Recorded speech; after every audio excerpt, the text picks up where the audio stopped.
Olá, meus queridos. Tudo bem com vocês? Esse é mais um vídeo do Estudando a Bíblia com o Edu. Esse é o vídeo de número 2. Se você perdeu o número 1, ele está disponível aqui no canal. Estamos estudando o livro de Gênesis. Bora começar? Vem comigo, pessoal. Bom, recapitulando o que nós vimos no vídeo anterior, Adão e Eva, então, foram expulsos do paraíso. Eles cometeram o que chamamos de pecado original, ou a queda. Adão e Eva só tinham uma única regra, que era não comer do fruto proibido. Porém, Eva deu ouvidos à serpente e resolveu comer, e deu o fruto também a Adão, que também comeu. Deus então decidiu expulsar Adão e Eva do paraíso. Afinal, Deus é santo e não pode conviver com o pecado de Adão e Eva. Deus também colocou uma espada flamejante, de modo que Adão e Eva não poderiam assim voltar ao paraíso e ter acesso à árvore da vida. E assim, Adão e Eva não poderiam viver eternamente. E outro preço muito grande que Adão e Eva pagaram, era estar destituídos da presença e da glória de Deus. Gênesis capítulo 4. Eu estou utilizando aqui a tradução NVI, mas vocês ficam à vontade, tá? Podem utilizar aquela tradução que vocês se sintam mais familiarizados, tá? Que eles tenham mais afinidade. Adão teve relações com Eva, sua mulher, e ela engravidou e deu à luz Caim.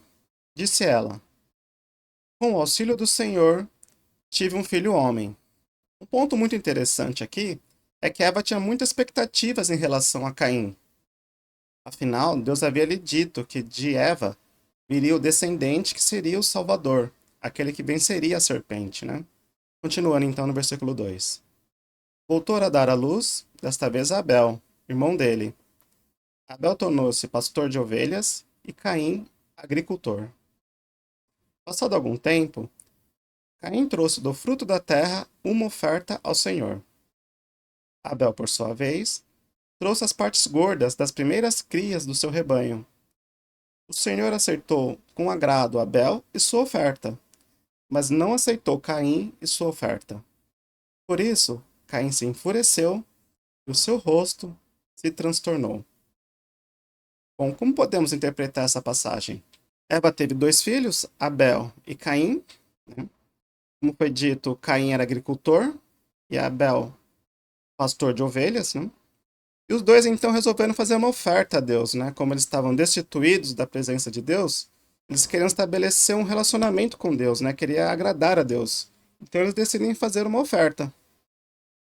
Acontece que Caim, ele ofereceu uma oferta simples, Ele ofereceu dos frutos da terra. Então, como ele era agricultor, ofereceu ali alguns vegetais, alguns legumes, de forma simplória. Aqui diz na Bíblia que ele ofereceu uma oferta. Ou seja, ele ofereceu o que não lhe fazia falta. De forma diferente, Abel ofereceu seu primeiro cordeiro, o cordeiro mais novo.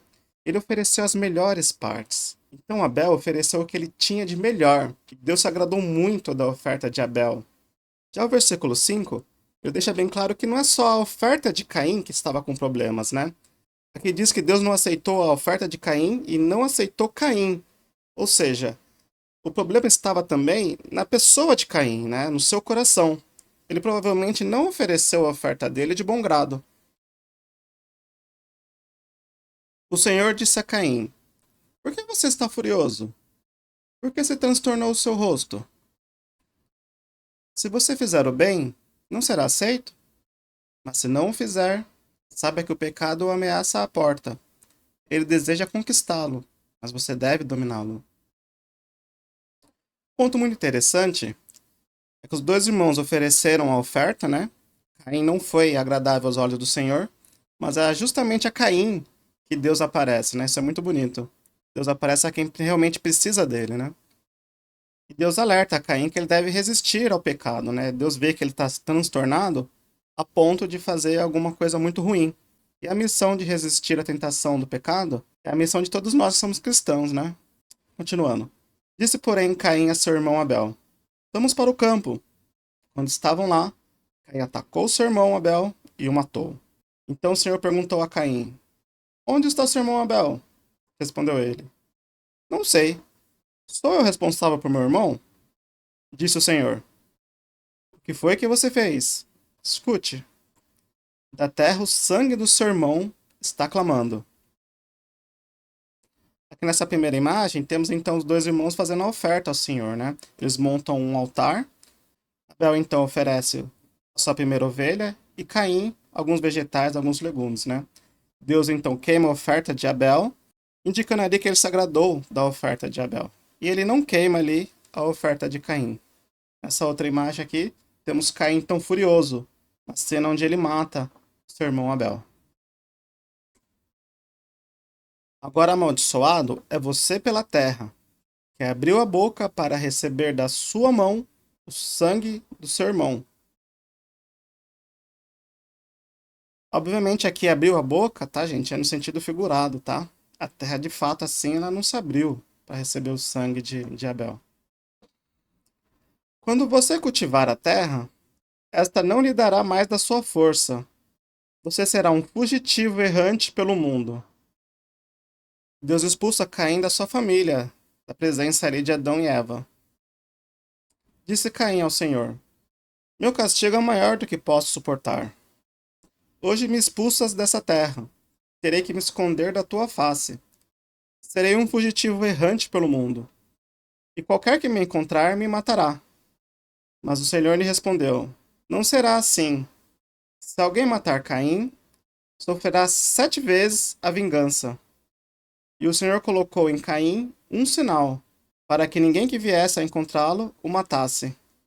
Caim então estava com muito medo, né, em função do crime que ele cometeu, que outra pessoa buscasse por vingança e matasse ele. Deus então coloca em Caim um sinal, né, para que outra pessoa não o matasse.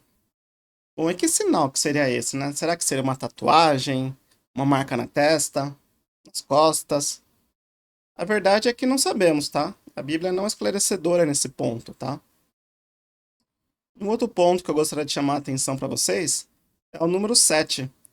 O número 7, nós vamos ver que esse número aparece muitas vezes na Bíblia. Bom, continuando. Então Caim afastou-se da presença do Senhor e foi viver na terra de Nod, a leste do Éden. Caim teve relações com sua mulher e ela engravidou e deu à luz Enoque. Depois Caim fundou uma cidade, a qual deu o nome do seu filho Enoque. Um ponto muito curioso, e essa é uma das dúvidas que muitos e muitos cristãos têm, né? Se não bobear é a dúvida mais famosa. Qual seria essa mulher, né? Porque vejam bem, até esse ponto aqui na Bíblia, nós temos que estão habitando na terra aqui Adão, Eva e Caim. E Abel que foi morto, né? Então, qual que seria essa mulher aqui, né? Bom, para responder essa dúvida, nós temos que saltar então mais para frente. No capítulo 5, versículo 4, diz assim: Depois que gerou Sete, Adão viveu 800 anos e gerou outros filhos e filhas. Então, Adão viveu muito tempo, né? E ele teve muitos e muitos filhos. Então, Caim provavelmente se fez sexo ali, ele se casou com uma irmã ou talvez alguma sobrinha, tá? Acontece quando a gente lê na sequência aqui os versículos 16 e 17, a gente tem uma ideia de continuidade, né? Mas pode ser que se passaram-se décadas ou até séculos entre os versículos 16 e o versículo 17, tá? Compreenderam, gente? Qualquer dúvida, deixe nos comentários aí ou mande um e-mail pra gente, tá? A Enoque nasceu-lhe Irade. Irade gerou a Meujael, Meujael a Metusael e Metusael a Lameque. Lameque tomou 2 mulheres. Uma chamou-se Ada e a outra Zilá.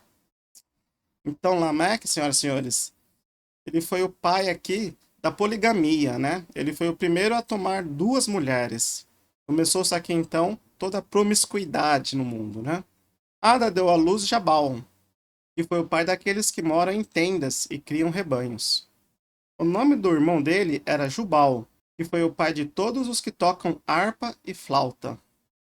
Esse versículo 21, ele é muito legal, ele mostra que o povo pré-dilúvio, né, o povo pré-diluviano, antes do dilúvio, eles não eram assim homens da caverna igual imaginamos, né? Vejam bem, eles tinham toda uma cultura, né? Eles tinham harpa, flauta, ou seja, eles tinham música.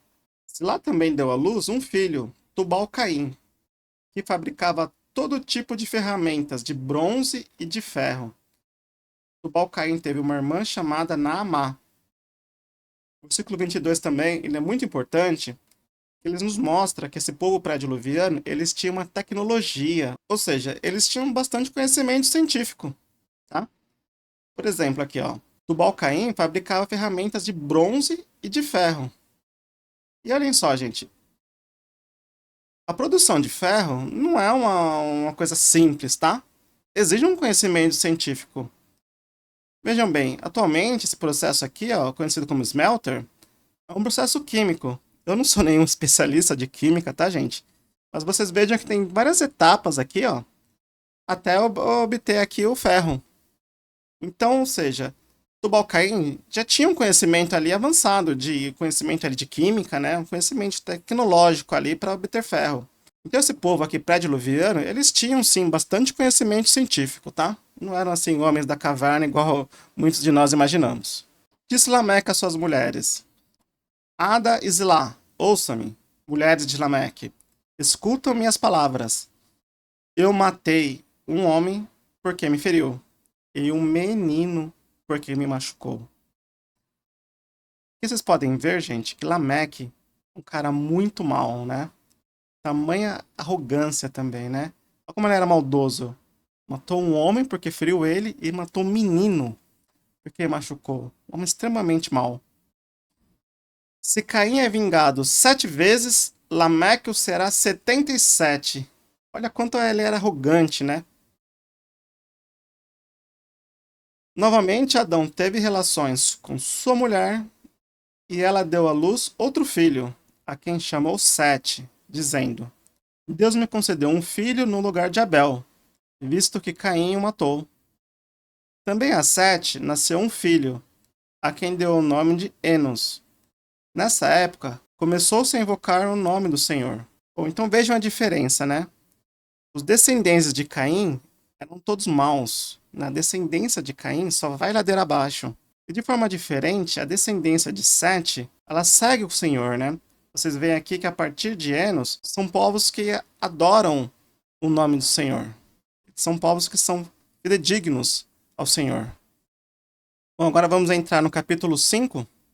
O capítulo 5, gente, ele parece um pouco pesado porque ele vai dar uma genealogia, né, após Adão. Então a gente precisa ter um pouquinho de paciência, só que essa genealogia é muito importante e vocês vão ver por quê, tá ok? Este é o registro da descendência de Adão. Quando Deus criou o homem, a semelhança de Deus o fez. Homem e mulher os criou. Quando foram criados, ele os abençoou e os chamou homem. Aos 130 anos, Adão gerou um filho à sua semelhança, conforme a sua imagem, e deu-lhe o nome de Sete. Depois que gerou Sete, Adão viveu 800 anos e gerou outros filhos e filhas. Viveu ao todo 930 anos e morreu. Aos 105 anos, Sete gerou Enos. Depois que gerou Enos, Sete viveu 807 anos e gerou outros filhos e filhas. Viveu ao todo 912 anos e morreu. Aos 90 anos, Enos gerou Cainã. Depois que gerou Cainã, Enos viveu 815 anos e gerou outros filhos e filhas. Viveu ao todo 905 anos e morreu. Aos 70 anos, Cainã gerou Maalalel. Depois que gerou Maalalel, Cainã viveu 840 anos e gerou outros filhos e filhas. Viveu ao todo 910 anos e morreu. Aos 65 anos, Maalalel gerou Jared. Depois que gerou Jared, Maalalel viveu 830 anos e gerou outros filhos e filhas. Viveu ao todo 895 anos e morreu. Aos 162 anos, Jared gerou Enoque. Depois que gerou Enoque, Jared viveu 800 anos e gerou outros filhos e filhas. Viveu ao todo 962 anos e morreu. Aos 65 anos, Enoque gerou Matusalém. E vocês vão ver, gente, que Matusalém é o personagem que mais viveu na Bíblia, tá? Ele teve a vida mais longínqua. Depois que gerou Matusalém, Enoque andou com Deus 300 anos e gerou outros filhos e filhas. Viveu ao todo 365 anos. Enoque andou com Deus e já não foi encontrado, pois Deus o havia arrebatado. Muito bonita essa parte, né? Enoque é um homem muito abençoado, né? Ele teve uma vida muito digna, andou com Deus e Deus o levou. Aos 187 anos, Matusalém gerou Lameque. Esse Lameque aqui não é aquele mesmo descendente ali de Caim, né? Como a gente vimos.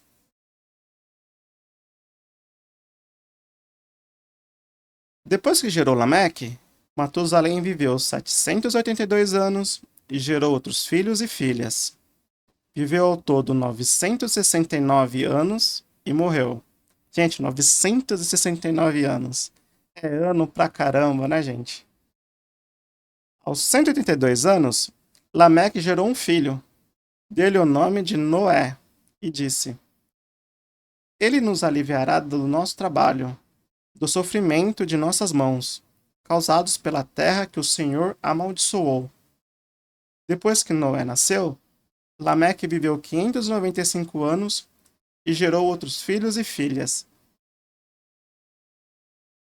Eu queria fazer um comentário aqui em relação ao versículo 29. O pai de Noé, Lameque, ele faz uma profecia muito bacana em relação ao seu filho, né? O nome de Noé em hebraico quer dizer descanso.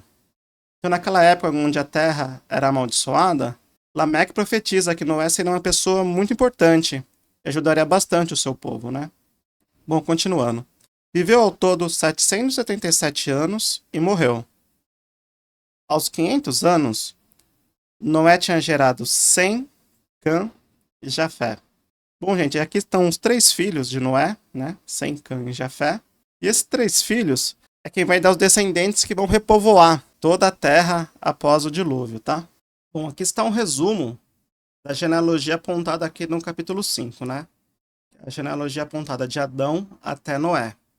Adão gerou Sete, Sete gerou Enos, Enos gerou Cainã, Cainã Maalalel, Maalalel Jared, Jared Enoque, Enoque gerou Matusalém, Matusalém Lameque e Lameque Noé. Bom, aqui do lado esquerdo, a gente tem a idade com que as pessoas geraram os filhos, né? Então, Adão com 130 anos gerou Sete, Sete com 105 anos gerou Enos, e assim por diante. E do lado direito, a idade com que as pessoas morreram, né? Então, Adão morreu com 930 anos, Sete com 912, Enos com 905, e assim por diante. Bom, e por que será que Deus colocou todos esses números na Bíblia, né? A resposta é que ele colocou todos esses números para que possamos fazer contas. Olhem que interessante. Se somarmos 130, que é a idade que Adão teve Sete, 105, que é a idade que Sete teve Enos, 90, somarmos mais 70, 65, 162, 65, mais 187, a gente obtém a soma de 874. O que quer dizer esse número? Esse número é a idade que Adão tinha quando Lameque nasceu. Ou seja, Lameque conviveu com Adão por muitos anos. E será que isso é interessante? Lógico que é. Olhem só. Imagine na arca de Noé. Noé e a sua família, né? Noé, Sem, Cã e Jafé. Imagine que um dos filhos pergunta a Noé: Noé, conta a história de novo da criação do mundo. Noé vai dizer assim: olhem, gente, o meu pai, o Lameque, ele conviveu com o primeiro ser humano. Ele viveu muitos anos com Adão. Ele batia uma bola com Adão lá, né? Jogava bola, brincava. E tinha uma curiosidade que era muito interessante, que Adão não tinha umbigo. Vocês já pararam para imaginar isso? Afinal, Adão, ele não é igual a gente, né? Ele precisou de ter um cordão umbilical na gravidez. Adão foi criado. E por isso ele não tinha umbigo, né? Sabiam disso? Interessante, né? Então o que acontece? Provavelmente essa resposta é que as pessoas viviam muito naquela época, né? por causa da tradição oral. Então as pessoas viviam muito para passar essa tradição oral, essa cultura, esse conhecimento para gerações adiante, né? As gerações pós-dilúvio. Posso que vocês com certeza já brincaram de telefone sem fio, né? E sempre que a gente brinca de telefone sem fio, a gente observa que tem ruído, distorção ali da mensagem, né? Então, se as pessoas vivessem pouco tempo, as pessoas quando chegavam em Noé, elas não iam, nem iam ter conhecimento de quem era Deus, né? Capítulo 6. Quando os homens começaram a multiplicar-se na terra, lhe nasceram filhas. Os filhos de Deus viram que as filhas dos homens eram bonitas e escolheram para si aquelas que lhe agradaram. Então disse o Senhor: por causa da perversidade do homem, meu espírito não contenderá com ele para sempre, e ele só viverá 120 anos. Naqueles dias nasceram nefilins na terra, e também posteriormente, quando os filhos de Deus possuíram as filhas dos homens, e elas lhe deram filhos. Eles foram os heróis do passado, homens famosos. Bom, gente, essa passagem que acabamos de ler é uma passagem de muito difícil interpretação, tá? Mas essencialmente temos duas interpretações que são as mais utilizadas, tá, para essa passagem. Bom, qual seria a primeira interpretação, tá? A primeira interpretação é que no caso filhos de Deus está relacionado a anjos, anjos caídos, né? Nefilis, no caso, significariam gigantes, homens com grande estatura. Bom, voltando aqui então, quer dizer que os filhos de Deus seriam anjos, tá? Eles se atraíram pelas filhas dos seres humanos, né? Eles eram bonitas e agradáveis. E esses anjos, então, tiveram relações sexuais, né? Com as mulheres humanas, né? E aí, do fruto dessas relações sexuais, nasceram os nefilins. E esses nefilins seriam esses gigantes, tá? Gigantes aqui, como essa figura do lado esquerdo, homens de grande estatura. Porém, gente, essa interpretação, ela é uma interpretação que não é a que eu gostaria que vocês tivessem, tá? É uma interpretação sustentada no livro de Enoque. Esse livro, ele não faz parte da Bíblia, tá? Ele não é um livro inspirado por Deus, portanto, ele não tem credibilidade, ok, pessoal? Portanto, eu gostaria que vocês ficassem com a interpretação 2, tá? A interpretação 2 diz o seguinte: filhos de Deus está relacionado com a descendência de Sete. E Nefilins está relacionado com homens extremamente poderosos, famosos, líderes titânicos. Vamos voltar aqui? Então, ó, vamos ver com essa interpretação. Os filhos de Deus, então, aqui, seriam os filhos da descendência de Sete, tá? Ou seja, os filhos da descendência de Sete viram que as filhas dos homens, aqui as filhas dos homens, seriam os descendentes de Caim, aquela descendência que estava corrompida. Então aqui os descendentes de Sete se misturaram com a descendência de Caim, né? Eles se casaram e dessa forma, os descendentes de Sete começaram a adorar os deuses pagãos da descendência de Caim. E isso provocou muito a ira de Deus, né? Deus ficou tão triste com o ser humano a ponto de ele estabelecer um limite para o ser humano. Que limite seria esse? Seria de 120 anos. Esses 120 anos, então, seria o prazo que viria o dilúvio, tá, pessoal? Então seria um prazo para arrependimento do ser humano, né? Bom, o que seriam então os nefilins? Nefilins seriam pessoas gigantes, mas seriam gigantes na sua maldade, homens extremamente maldosos, tá? Então, essa interpretação é a que mais coerente com o texto bíblico, tá ok, pessoal? Essas pessoas maldosas poderiam ser reis tiranos, pessoas extremamente más, tá? Líderes do povo, né? Bom, continuando. O Senhor viu que a perversidade do homem tinha aumentado na terra e que toda a inclinação dos pensamentos do seu coração era sempre e somente para o mal. Então o Senhor arrependeu-se de ter feito o homem sobre a terra, e isso cortou-lhe o coração. Disse o Senhor: farei desaparecer da face da terra o homem que criei, os homens e também os animais grandes, os animais pequenos e as aves do céu. Arrependo-me de havê-los feito. Bom, gente, aqui então, o Senhor Deus ficou muito triste com o ser humano, né? O ponto interessante é que no versículo 6 diz que ele se arrependeu. Embora sabemos que se arrependeu está no sentido de ele ficou muito decepcionado, né, com o ser humano, pelo caminho que o ser humano escolheu de seguir um caminho assim tão promíscuo, né, tão maldoso. No versículo 7, diz então que Deus irá fazer desaparecer da face da terra o homem, os animais grandes, os animais pequenos e as aves. Aqui não consta, gente, é muito interessante isso, os animais aquáticos, né, os animais marítimos, né? Afinal, com o dilúvio, esses animais iriam sobreviver, né? A Noé, porém, o Senhor mostrou benevolência. Esta é a história da família de Noé. Noé era um homem justo, íntegro, entre o povo da sua época.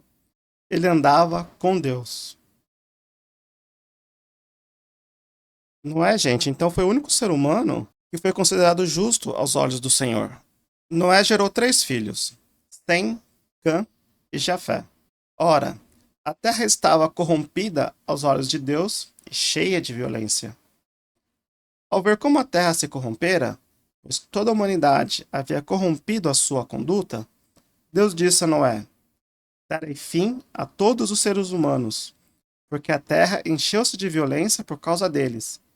Eu os destruirei juntamente com a terra.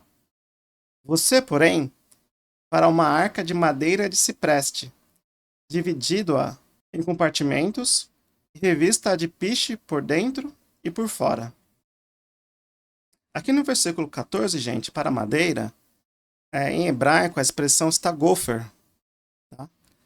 E gofer não sabemos exatamente que madeira seria essa, então acreditamos que uma madeira aproximada seria a madeira de cipreste, ou até a madeira de pinheiros, tá? O que seria esse piche? Esse piche serviria para revestir ali os buracos, né? Tapar os buracos ali da arca, nas juntas ali entre as madeiras, fazendo a vedação ali entre as madeiras da arca. Faça-a com 135 metros de comprimento, 22 metros e meio de largura e 13 metros e meio de altura. Faça ali um teto com um vão de 45 centímetros entre o teto e o corpo da arca. Coloque uma porta lateral na arca e faça um andar superior, um médio e um inferior. Muito interessante, né, que na Bíblia conta exatamente todas as medidas, né, as dimensões da arca, né? Eis que vou trazer água sobre a terra, o dilúvio, para destruir debaixo do céu toda criatura que tem fôlego de vida. Tudo o que há na terra perecerá. Aqui tem um ponto muito importante que eu preciso comentar com vocês. É sobre se o dilúvio foi global ou se foi só local. Tá? Eu acredito, pelo estudo que eu fiz, o meu sentimento é que o dilúvio foi global. Tá? O dilúvio cobriu toda a terra, as águas cobriram toda a terra, todos os montes. E toda a vida que habitava aqui na terra pereceu, a não ser a vida dos animais aquáticos, tá? Continuando aqui no versículo 18. Mas com você estabelecerei a minha aliança, e você entrará na arca com seus filhos, suas mulheres e as mulheres de seus filhos. Aqui no versículo 18 é a primeira vez na Bíblia que aparece a palavra aliança. Aliança quer dizer pacto, né? Um acordo ali de Deus com o ser humano, né? Deus vai fazer essa aliança diversas vezes na Bíblia, tá, gente? Então isso aqui é muito legal. E com Noé, Deus estabelece a sua primeira aliança, tá? Faça entrar na arca um casal de cada um dos seres vivos, macho e fêmea, para conservá-los vivos com você. De cada espécie de ave, de cada espécie de animal grande e de cada espécie de animal pequeno que se move rente ao chão, virá um casal a você para que sejam conservados vivos. Muito legal, né? A família de Noé não teria que ir caçando todos os animais para trazer para a arca, né? Imagine todas aquelas espécies, o trabalho que seria. Deus iria enviar todas essas espécies, um casal ali de cada espécie, até a arca Noé. O 21. E armazenem todo tipo de alimento, para que você e eles tenham mantimento. Noé fez tudo exatamente como Deus lhe tinha ordenado. Muito bonito, né?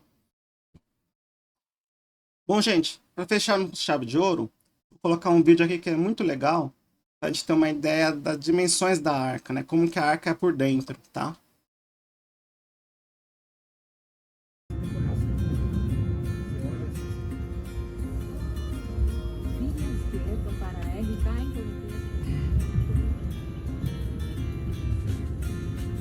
reconstrução da arca fica lá em Kentucky, nos Estados Unidos. Olha o tamanho da arca. Você já consegue ver mais ou menos o tamanho dela comparado com o tamanho das pessoas, ó. Dá uma olhadinha. Demais, né, gente? Olha que coisa fantástica.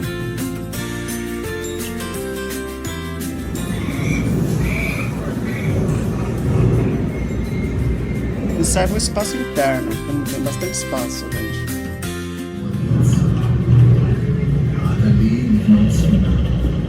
É um espaço para adoração a Deus, né?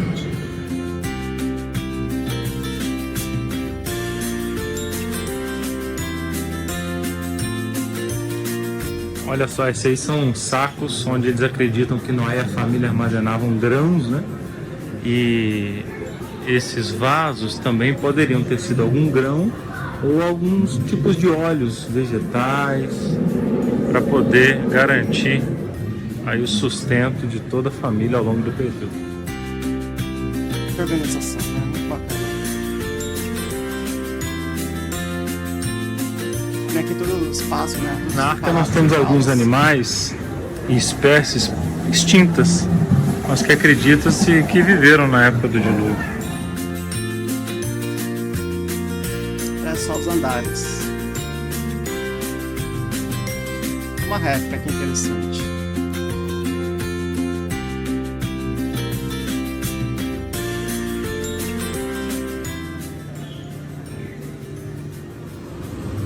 Essa última ala que a gente visitou, ela trouxe vários quadros, algumas esculturas pequenas, para tentar mostrar a que ponto chegou a humanidade, a ponto de Deus destruir toda essa criação através do dilúvio.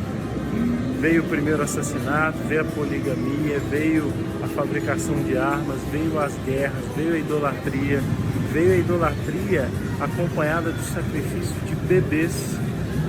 Então a humanidade chegou a um ponto de destruição da criação, como você vê nas imagens, e essa é a parte do museu que retrata um pouco a que ponto chegou a humanidade, para justificar, né, para tentar explicar o porquê de um Deus tão misericordioso chegar ao ponto que chegou, a ponto de enviar um dilúvio para esse mundo. A humanidade realmente chegou no caminho sem volta.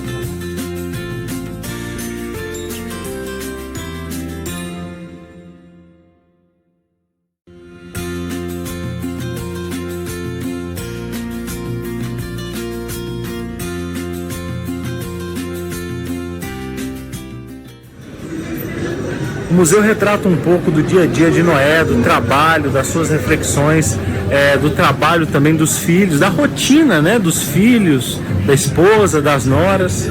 Isso é muito legal. Mas também o museu traz uma reflexão.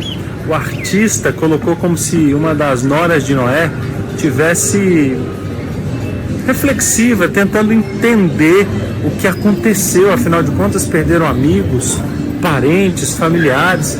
Não deve ter sido nada fácil, nem para Noé, nem para sua família. E são perguntas que o artista retratou como se a nora tivesse feito, mas são perguntas que eu e você fazemos também nos dias de hoje.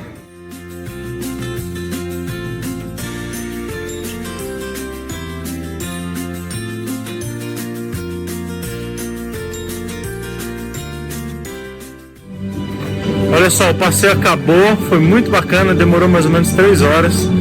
E o que fica bem latente aqui no meu pensamento é que eles fizeram essa arca não apenas para fazer uma réplica igual, mas para mostrar que era possível fazer e que era viável fazer. Afinal de contas, foi Deus quem deu as medidas, foi Deus quem deu a ordem.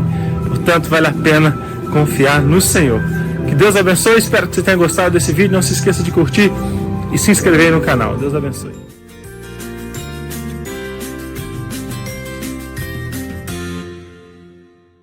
Fantástico, né, gente? Esse é o vídeo do Gustavo Marques. Muito legal, lá em Kentucky. Bom, meus amigos, espero que vocês tenham gostado. Qualquer dúvida, deixa um comentário, manda um e-mail. Fica com Deus e até a próxima. Grande abraço.